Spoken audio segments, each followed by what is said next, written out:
ഐക്കൂടെ Iqoo 11s എന്ന പുതിയൊരു smart phone launch ചെയ്യാൻ പോകുന്നുണ്ട്. ഈ ഫോണിൻ്റെ ഫീച്ചേഴ്സിനെ പറ്റിയിട്ടുള്ള പല കാര്യങ്ങളും ഇപ്പോൾ അറിയാൻ കഴിഞ്ഞിട്ടുണ്ട്.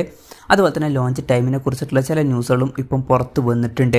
ഈ ഒരു വീഡിയോയിൽ നമ്മൾ നോക്കാൻ പോകുന്നത് Iqoo 11s എന്നുള്ള സ്മാർട്ട് ഫോണിനെ പറ്റിയിട്ടാണ്. ആദ്യം നമ്മൾ ഫീച്ചേഴ്സും കാര്യങ്ങളൊക്കെ നോക്കുകയാണെന്നുണ്ടെങ്കിൽ ഡിസ്പ്ലേയുടെ കാര്യത്തിൽ Iqoo 11ൽ 6.78 ഇഞ്ചിൻ്റെ ഡിസ്പ്ലേ വരാനാണ് സാധ്യത.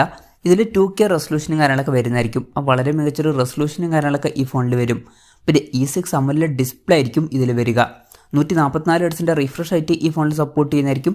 പഞ്ചോൾ ഡിസൈൻ ആയിരിക്കും ഈ ഫോണിൽ വരിക. പഞ്ചോൾ മിക്കവാറും ടോപ്പ് സെൻറ്റർ ഭാഗത്തായിട്ടായിരിക്കും വരിക. പിന്നെ ഇൻ ഡിസ്പ്ലേ ഫിംഗർ പ്രിൻറ്റ് സെൻസറും കാര്യങ്ങളൊക്കെ ഈ ഫോണിൽ വരുന്നതായിരിക്കും. അപ്പം അത്യാവശ്യം നല്ല ഡിസ്പ്ലേ ഫീച്ചേഴ്സും കാര്യങ്ങളൊക്കെ ഈ ഫോണിൽ വരാൻ സാധ്യതയുണ്ട്. ഇനി പ്രോസസ്സറിൻ്റെ കാര്യത്തിലോട്ട് വരികയാണെന്നുണ്ടെങ്കിൽ സ്നാപ്ഡ്രാഗൺ 8 Gen 2 എന്ന പ്രോസസ്സറിൻ്റെ ഒരു ഓവർ ക്ലോക്ക് ചെയ്തിട്ടുള്ള വെർഷൻ ആയിരിക്കും ഈ ഫോണിൽ വരിക എന്നാണ് റിപ്പോർട്ടുകൾ പറയുന്നത്. വളരെ മികച്ച പെർഫോമൻസും കാര്യങ്ങളൊക്കെ ഇതിൽ വരേണ്ടതാണ്. ഫ്ലാഗ്ഷിപ്പ് പ്രോസസ്സറൊക്കെ ആയിരിക്കും ഇതിൽ വരിക. 5G സപ്പോർട്ടും കാര്യങ്ങളൊക്കെ ഇതിൽ വരുന്നതായിരിക്കും.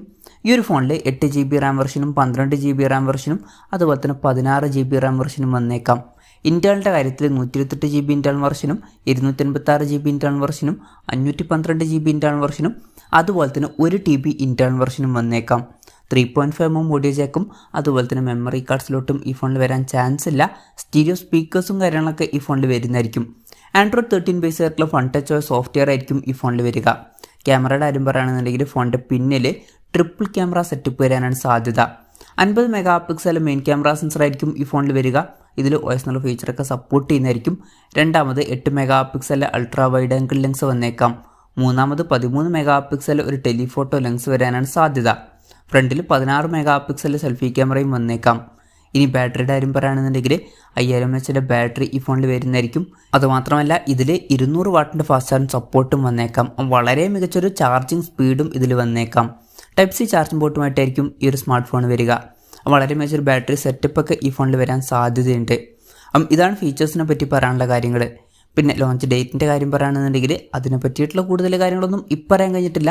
എന്നാൽ ചില റിപ്പോർട്ടുകൾ പറയുന്നത് ജൂലൈയിലായിരിക്കും ഈ ഫോൺ ലോഞ്ച് ചെയ്യുക എന്നാണ്. പിന്നെ ചൈനീസ് മാർക്കറ്റിൽ ജൂലൈ 8 തന്നെ ഈ ഫോൺ സെയിലിലെത്തും എന്നും പറയപ്പെടുന്നുണ്ട്. എന്തായാലും കൺഫർമേഷൻസ് ഒന്നും ഇപ്പം പുറത്ത് വന്നിട്ടില്ല. കറക്റ്റ് ലോഞ്ച് ഡേറ്റിനെ പറ്റിയിട്ടുള്ള കൂടുതൽ ന്യൂസുകളൊക്കെ പുറത്ത് വരുമ്പം അതിനെ പറ്റിയിട്ടുള്ള വീഡിയോസൊക്കെ നമ്മൾ ചെയ്യുന്നതായിരിക്കും. അതുപോലുള്ള വീഡിയോസ് കാണാൻ താല്പര്യമുണ്ടെന്നുണ്ടെങ്കിൽ ഈ ചാനൽ സബ്സ്ക്രൈബ് ചെയ്യാവുന്നതാണ്. ഇനി വിലയുടെ കാര്യം പറയുകയാണെന്നുണ്ടെങ്കിൽ അതിനെ പറ്റിയിട്ടുള്ള കറക്റ്റ് കാര്യങ്ങളും ഇപ്പം അറിയാൻ കഴിഞ്ഞിട്ടില്ല. എന്നാലും നമ്മുടെ എക്സ്പെക്റ്റേഷൻ പറയുകയാണെന്നുണ്ടെങ്കിൽ ഈ ഫോൺ ചിലപ്പം ഒരു 60,000 രൂപ പ്രൈസ് റേഞ്ചിലായിട്ട് അല്ലാന്നുണ്ടെങ്കിൽ ഒരു 55,000 രൂപ പ്രൈസ് റേഞ്ചിലേക്കായിട്ട് ലോഞ്ച് ചെയ്തേക്കാം. കൺഫർമേഷൻസ് ഒന്നുമില്ല, ജസ്റ്റ് നമ്മുടെ ഒരു എക്സ്പെക്റ്റേഷൻ പറഞ്ഞു എന്നേ ഉള്ളൂ. എന്തായാലും Iqoo 11s എന്ന പുതിയൊരു സ്മാർട്ട് ഫോൺ ലോഞ്ച് ചെയ്യാൻ പോകുന്നുണ്ട്. ഈ ഒരു ഫോൺ ഇന്ത്യൻ മാർക്കറ്റിൽ ലോഞ്ച് ചെയ്യാൻ ചാൻസ് ഉണ്ട്. പക്ഷേ മിക്കവാറും ആദ്യം ചൈനീസ് മാർക്കറ്റിലായിരിക്കും ലോഞ്ച് ചെയ്യുക. അതിനുശേഷം മാത്രമായിരിക്കും ഇന്ത്യൻ മാർക്കറ്റിലോട്ടും ഈ ഫോൺ എത്തുക. എന്തായാലും Iqoo 11s എന്നുള്ള ഫോണിനെ പറ്റിയിട്ടുള്ള നിങ്ങളുടെ അഭിപ്രായം ജസ്റ്റ് ഒന്ന് കമൻറ്റ് ചെയ്യുക. അതുപോലെ തന്നെ ഈ ഒരു സ്മാർട്ട് ഫോൺ ഇന്ത്യൻ മാർക്കറ്റിൽ നിങ്ങൾ ഏത് പ്രൈസിങ്ങിലാണ് എക്സ്പെക്റ്റ് ചെയ്യുന്നത് എന്നുള്ള കാര്യം കൂടി ജസ്റ്റ് ഒന്ന് കമൻറ്റ് ചെയ്യുക.